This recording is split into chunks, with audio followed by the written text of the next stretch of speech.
Saka pwede mo i-continuous doon sa kung Ay, saan tayo na gano'n or panibagong ano yun. ay, pwede binago ko na lang po para just, uy, ang daming turista. Hmm. Sorry po. Pero Weekends kasi marami ang talaga. gusto ko kasi, sir, is para ma-save yung first Oo. interview, para ma-preserve na Oo. kaagad. Oo. Okay. So, since we're done with Mas number safety. 5, so number 6 po, sir, what is the biggest environmental or human threat currently facing our rock art that is not yet fully controlled by the current framework? So far, tingin ko wala naman na kasi nailatag naman lahat yung mga rules, yung mga kasi naglatag din kami diyan ng ano eh, merong signing diyan eh, yung nagkaroon ng agreement Mm-mm. na ito lang yung mga pwede, ito yung ano. So meron naman ng parang hindi lang siya mutual kundi pati black and white o Mm-mm. documented agreement, meron naman sila. So sa tingin ko sa ngayon ito number 6 is Wala na po. Okay na siya. hindi natin masabi in the near Nawala. future pero sa ngayon Wala. wala akong nakikita. Okay po. Thank you, Mm. sir. So, dito po, sir, how are tourism revenues or government budgets being reinvested into the physical preservation of the petroglyphs?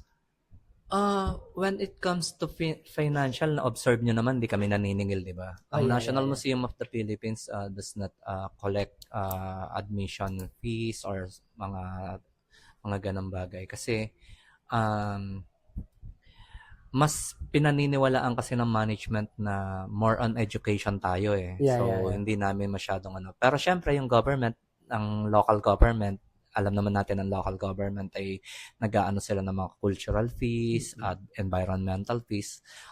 Medyo labas kami ron. Mm-mm. Kasi kapag ka kayo ay hindi ibig sabihin pagka kayo ay dumiretso sa local government, syempre yung service nila ang ina-avail ninyo. Hindi namin um, hindi kami involved dun sa fees na sisingilin nila. Pero kung dito naman kayo, medyo direct, wala na kayong babayaran. Of Mm-mm. course, kahit na anong facilities namin and services namin ang i-avail ninyo is considered free rin siya. Kaya pagdating naman sa budget, yung management na namin, nag-allocate naman sila ng mga budget each branches or yung regional components museums namin, may allocated na budget naman.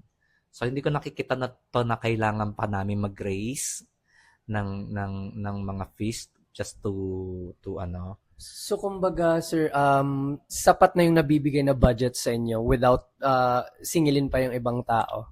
Mm. Okay. Oo. Okay po. So, for the number 8 po, what long-term, quote-unquote, cultural mapping or regenerative projects are in the pipeline to ensure this site survives for the next generation? Or may mga projects pa po ba yung napaplan para mas ma-preserve pa po yung Sa petroglyphs? preservation, i-define muna natin what preservation means, di ba? Ang preservations kasi, ang sabi na natin logic niyan, is to prolong the life. But eventually, it will come na dadating ang panahon na eventually mawawala siya. Yeah. So, sasabihin nga natin in layman terms, walang forever. Mm-mm. Although ito, pahahabain natin yung buhay niya. Yeah. Kasi ang ginagawa namin ngayon, aside from nagre-receive kami ng mga walk-in visitors, mga field trips, visit, mga ganyan, naggagawa rin kami ng mga museum engagement activity, public program, mga ganon. Actually, nung 26, nagkaroon kami ng public program and yung visitors engagement. Mag-recreate pa kami ng ibang activities para pa mas maano ng mga bisita ang pagpunta rito. Kasi kung titignan mo, pagkatapos mong makita yung petroglyphs, ang kasunod na tanong dyan, or ang sinasabi agad ng mga bisita, eto lang.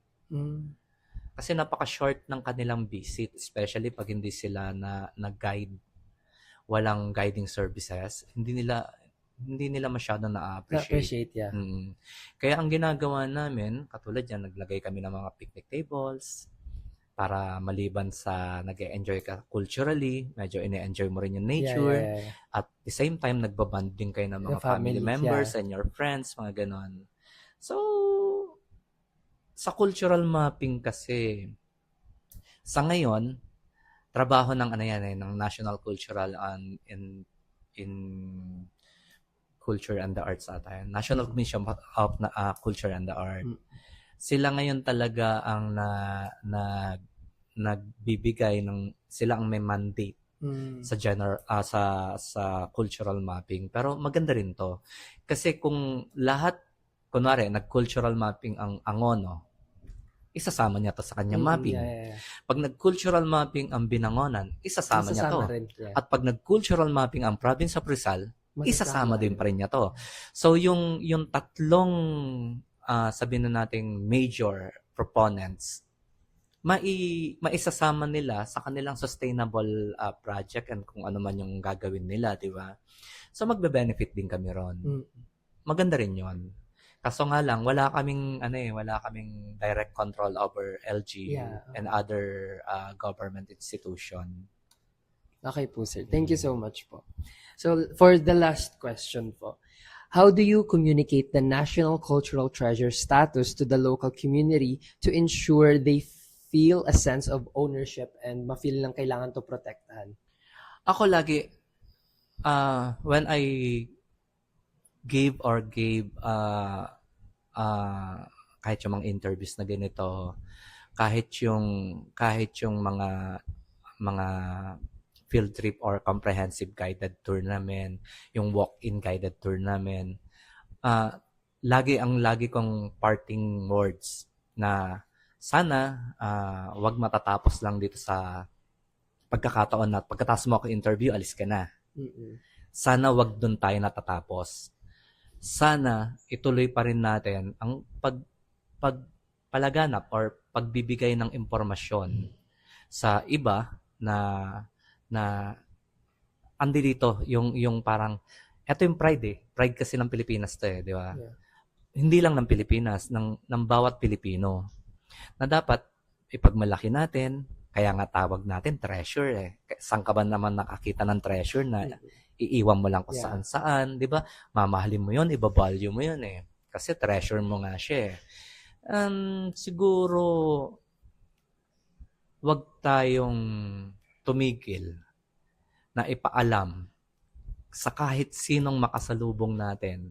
Sana pag uwi mo, yung parents mo, sabihan mo, alam mo bang ang petroglyphs pala dito lang makikita? Alam mo bang isa pala siya sa pinakamatandang sining sa Pilipinas? Alam mo bang libo-libong taon pala na pala yan? Alam mo bang eto pala ang pinagmulan natin? Alam mo ba kaya pala tayo matatalino dahil eto pala ang katunayan? Mga ganong bagay ba? Na sana lagi nilang maisip yung bagay na yon at ang pagprotekta, kasunod na Yeah, diba? Andun na Andun na Pagka binigyan mo na siya ng value, binigyan mo na siya ng treatment as a treasure, yung protection kasunod na So yun lang lagi kong sinasabi na paulit-ulit. At hindi ako nagsasawa. Ayun nga po sir, like idagdag ko lang po sa comment. Yung Sige. nag-move it kasi ako papunta dito kanina. Tapos nag-ask yung move it rider. Sabi niya, ano yan dyan sir? Sabi ko, ay kuya, National Museum po yan. Sabi niya, may entrance ba? Sabi ko, ay wala po. Sabi niya, ala, pwede pala pumunta yung anak ko dyan. Tapos sinabi ko sa niya, ay opo sir, pwede po siya sir. Kasi ano yan sir, para siyang rock carving na kung sabihin natin, mas matanda pa siya kay Kristo. Yung parang yun yung sinabi. Sabi niya, ay di pwede, maganda nga. Tapos ayun nga po, yun yung sinabi ko rin sa kanya. Kaya nga, yun lagi na kahit na simple lang ng mga field trips namin. Sabi ko, sana sa susunod makita ko kayo, pagbalik nyo, kayo na nagsasalita sa harapan nito. Kayo na nag-guide sa mga bisita ninyo.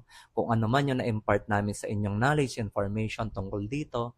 Mas maganda kasi kayo yung nagyayabang Yeah. Alam mo yung yabang na proud?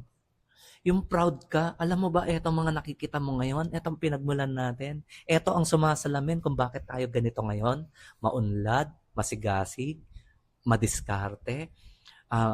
Kasi siya ay isang art. So, expression ng art Ganyan tayo katatalino noon. Yeah, kahit parang sobrang tanda na, ando na yung lineage ng Filipinos bilang matandang nagka-carve na talaga noon pa lang. Tama. Kaya yun ang lagi kong sinasabi. Kaya yung protection, kapag nalaman mo na yung ganyan, syempre, isa ka na rin sa pro-protect sa kanya. Matik yan. Yun yung... Ay, so, yun lang po, sir. Ay, may madagdag pa po ba kayo, sir? Or any messages pa po? maliban doon sa ano, nasabi ko na rin Okay. naman, hopefully makita ko rito rin ulit kayo dito, hindi na bilang researcher, hindi na bilang estudyante, kundi may kasama na kayong bisita, Mm-mm. at ipinagmamalaki natin yung mga ganitong um, ah, hindi lang siya sining kasi yung culture natin eh. Alam mo ba ang Tagalog ng culture? Kultura or Actually, hindi siya kultura. Ang kultura kasi it's a very, sabi na nating UP dictionary siya eh. mm, 'Di ba? Ang culture, ang Tagalog niyan, pangkalinangan from the word linang, ah, develop.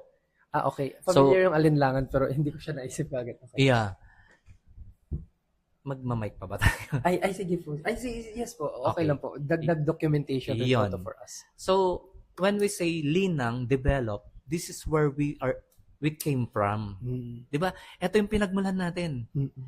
Mula sa pagpapahiwatig nila, pagsasalarawan ng mga ginagawa nila, ginamit nila yung medium na yan, napakatalino nila. Para mag-isip na, wala tayong blackboard, wala tayong notebook, Actually, wala yun tayong camera. Paano natin i-record ang I-document. daily beliefs natin, daily practices Yeah. natin, traditions natin? Kung hindi ka matalinong tao, hindi mo Maiisip. maiisip gamitin Yeah. yon. Kung sila ganun na katalino noon, na-develop pa natin yon. Yeah. Ngayon, nandito tayo ngayon. Gaano tayo katalino? Kundi dahil sa kanila. Yeah. Yung genes nila sa katalinuhan nila Napasa sa atin. at dinevelop natin. Yeah. Nilinang pa natin siya ng gusto. Yun yung mga pinapakita ko rito na na mas malalalim, na hindi mo lang siya titignan as uri ng sining Yeah. or art. Yung iba kasi art lang yan. Madali lang naman mag-drawing.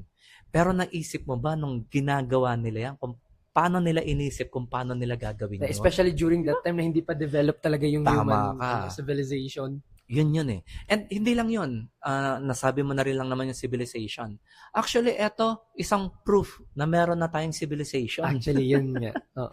Sobrang Diba? tagal na. Oo. Meron na silang system eh. Kasi ang civilization, para maging civil tayo, kailangan may system tayo. Yeah. Sila meron na. Ayun nga.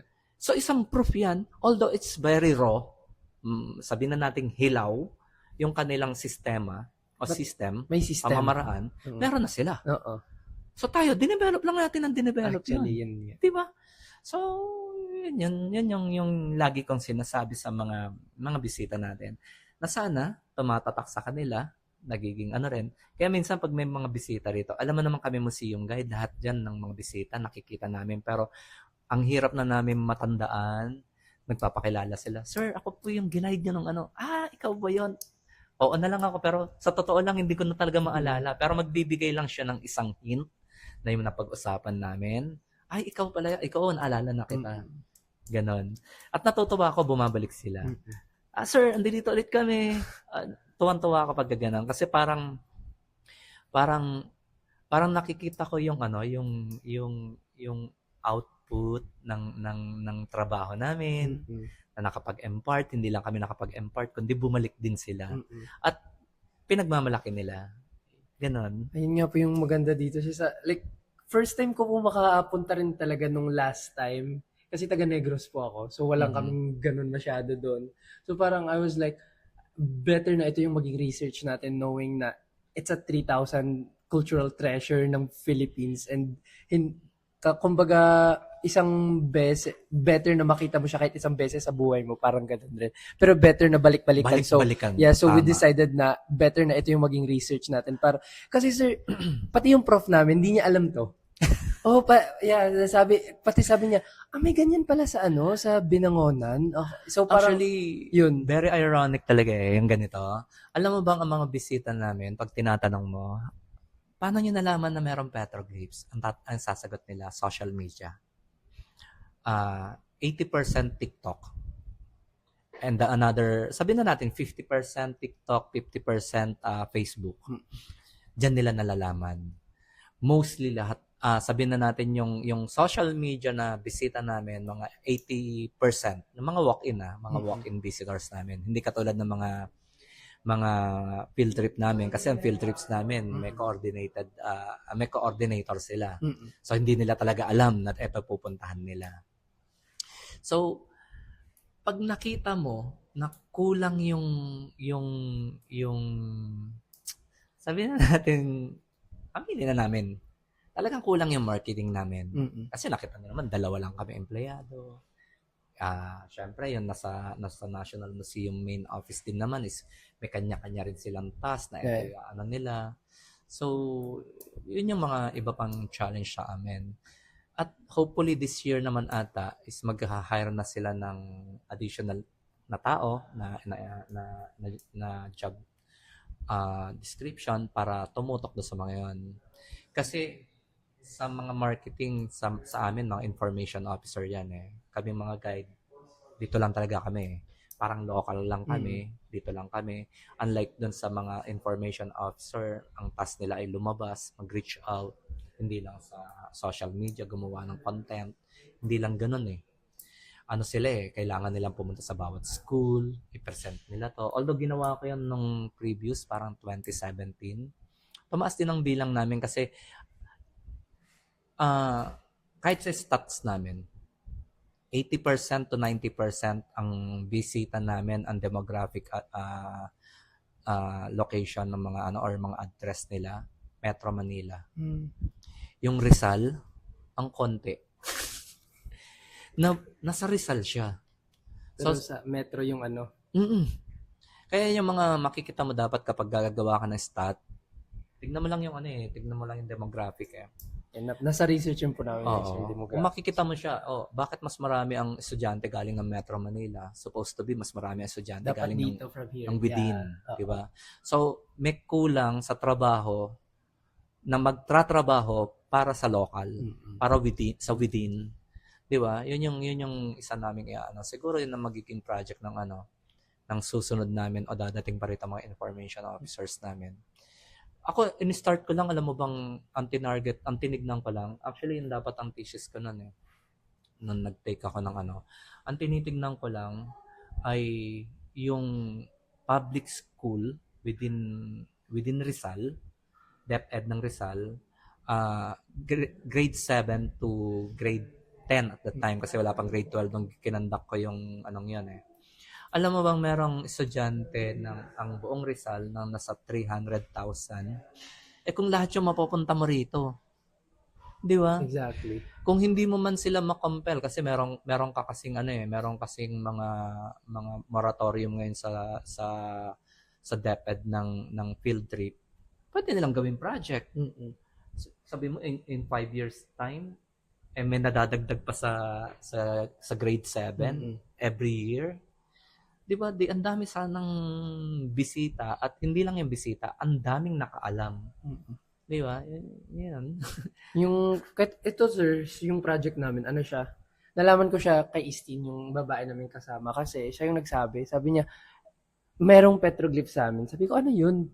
Sabi niya, yung rock carving. Okay, tapos tige, i-search natin. Tapos ayun, parang dun rin na na-intriga rin yung prof namin. Sabi niya, okay, yun yung gawin nyo. Yun yung gawing research. Nakakonect ka ba sa aming Wi-Fi? Yung Android ko po, kasi parang di ata pwede yung iPhone. Apple. Restricted kasi ang lakas kumain ng bandwidth. Yeah. Mababa ang Try nyo, i-search nyo ang top 10 destinations in Rizal. Tourist destination. Hindi kami nawawala sa top 10. Okay po. Kaya kung titignan mo siya, kaya kung titignan mo siya na medyo underrated, parang hindi naman kasi nasa top 10. Sa dinami-dami ng pupuntahan mo rito sa Rizal, yung included ka sa top 10, meron pa nga time na nag-top second kami. Kumbaga, masasabi ko rin sir na yung mga siguro nagsabi na underrated siya or baka hindi lang talaga alam yung information about this.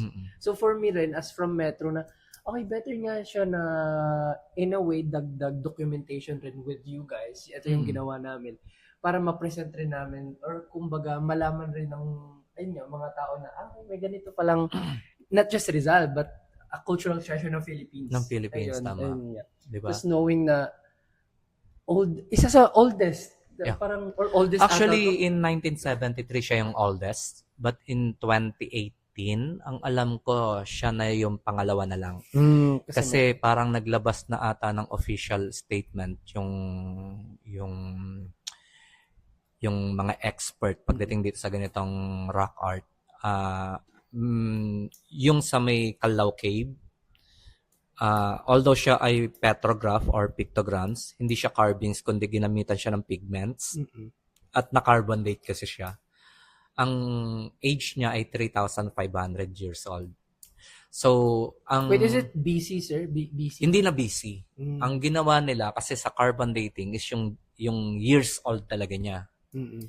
Ito kasi kaya BC kasi nga ang ginamit nila is estimate.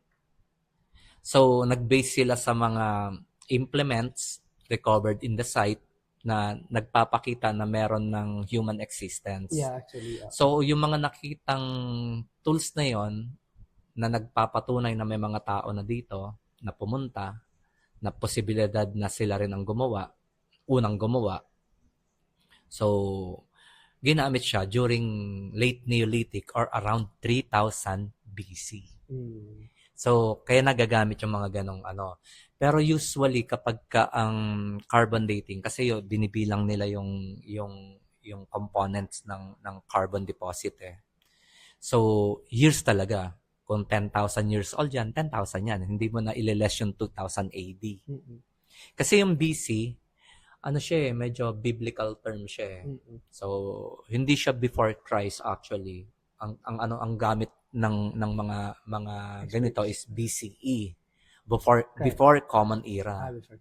Yung AD naman, yun yung Common Era, which is kung kailan kinilala yung kay Jesus Christ na siya ay Kristo. Mm-mm. Ang tawag sa kanya ay Anno Domini. Anno Domini, yeah. So, Year of our Lord.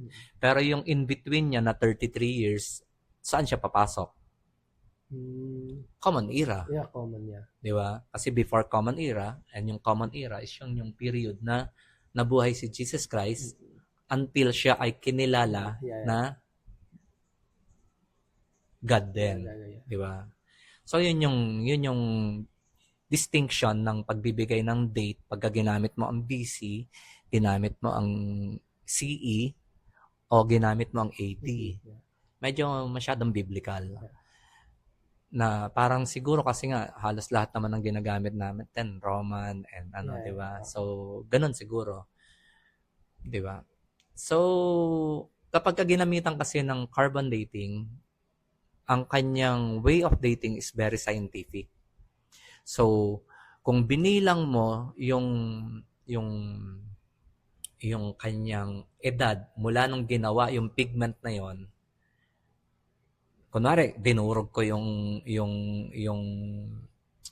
dahon, pinakuloan ko, naging pintura siya. The moment na naging pintura siya, mabibilang na nila kung ilan yung carbon deposit niya doon. So, mula nung nagawa siyang pintura hanggang sa in-apply siya doon sa bato, nabilang na nila. Eto, dahil walang ganon, estimate date. So, older siya sa number, sa figure, 5,000 years old siya sa estimate. Pero dahil yung isa ay scientific yung niya, yung dating niya, ang accuracy mas malaki. Mas mataas ang percentage ng accuracy niya kasi ang margin of error lang nung carbon dating is around 5%. So kung wari sa 1000 BC ang kanyang margin of error is 5% of 1,000. Maglalaro lang siya ng 50? Yeah. 50, 500 siguro, I think. 500 years, o di ba? Samantalang yung estimate of date, pwede mong meron lang makakita lang na halos yung buong estimation medyo questionable di ba? Pwedeng maging older, pwedeng maging younger, o so much younger. Mga ganon. Depende sa mga susunod pa nilang makikitang ebidensya. So, I mean, so far, like sa ngayon, sir, ano po yung right term na, let's say, may magtatanong na, based nga po sa sinabi nyo, like, ano yung edad ng mismong petroglyphs? Kung sa ngayong discovery po, kasi I think may ako, ang lagi ko sinasabi sa bisita, especially kapag kaya yung orientation lang, yung ayaw na magpa-guide dyan lang sa harapan, yung overview lang ang binibigay ko, ang sinasabi ko lang ay estimated around 3,000 BC or 5,000 years old. Pero, syempre, mahirap kasi pag estimation lang talaga eh, walang definite eh. Mm. So, mag-base na lang tayo sa binigay ng expert na yun ang kanyang estimation. Pero kung i-challenge mo dyan, kailangan mong gumawa rin ng sarili mo study. At Mm. i-challenge mo siya. Magbigay ka ng proof. Then, Mm. i-criticize siya. I-defend mo. Mm. Okay. At pag naipakita mo yung mga proof mo na hindi siya ganong katanda o hindi siya ganong kabata, So, may mababago pa. may magbabago Oo. pa. Pero so far, sir, ganun wala pa Yun naman. ang stand pa rin namin. Okay. Kasi yan ay documented din naman ng UNESCO. Hmm. So, nung in-apply siya ng National Museum for World Heritage Site, yeah. along with the study. So, kung ano yung sinubmit na study sa kanya, yun din ang inaccept ng UNESCO. Pero meron siya ngayong bagong study na hindi na siya 127 kundi 179 na siya. Dahil dun sa bagong study kinandak ng 2015 at nirelease ata yung kanyang article.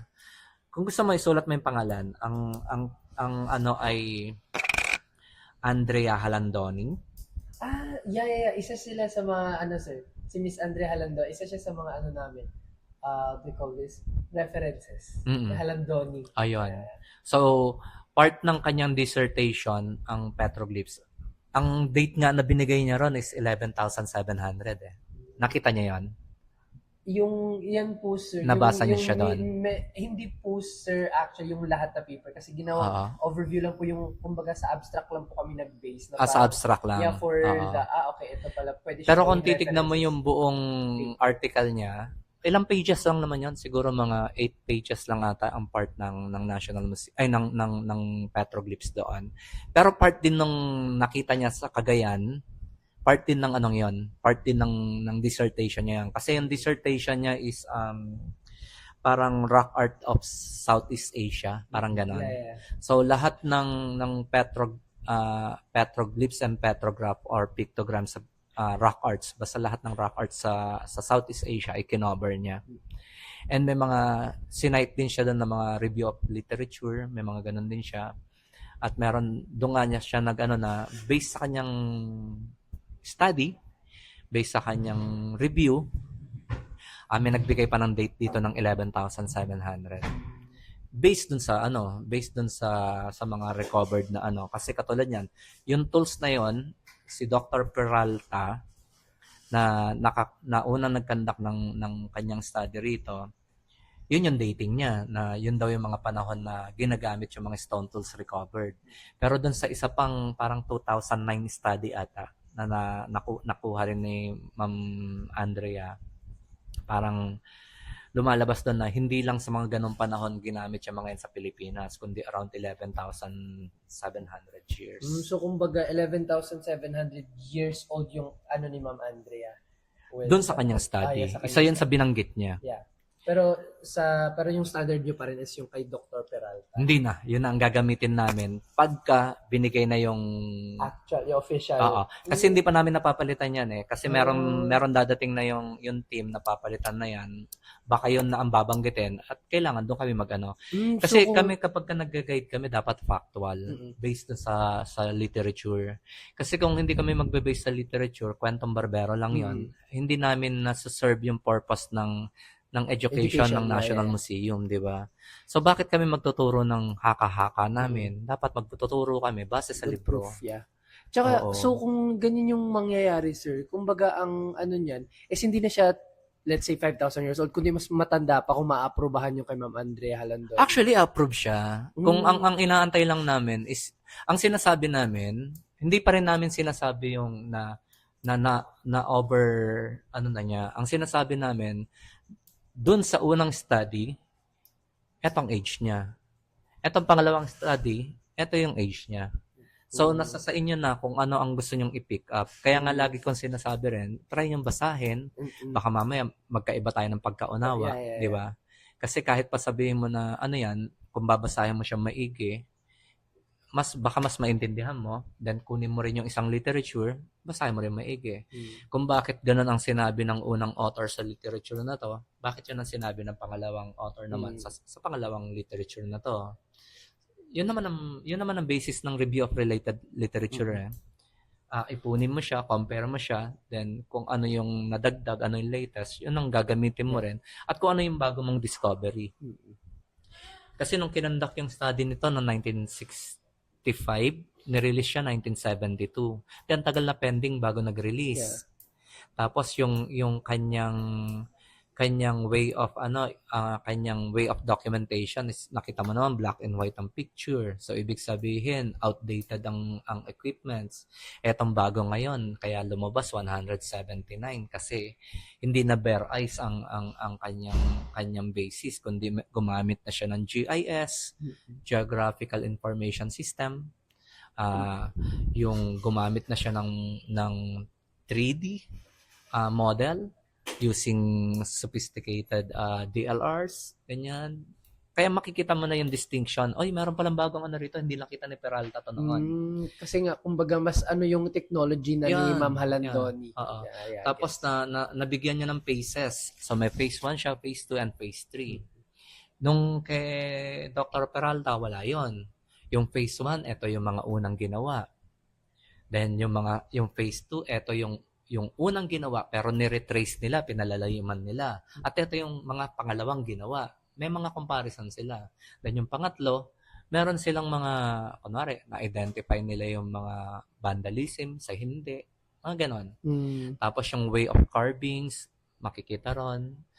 Gumawa sila ng actual testing. Kunwari, itong obsidian stone ay pwede nating i-compare sa isang battle glass na pag binasag mo para siyang obsidian stone, then kumuha sila ng same materials na yung characteristics ng mga rock materials diyan, sinubukan nilang ukitan at nakita nila very similar ang product or ang result.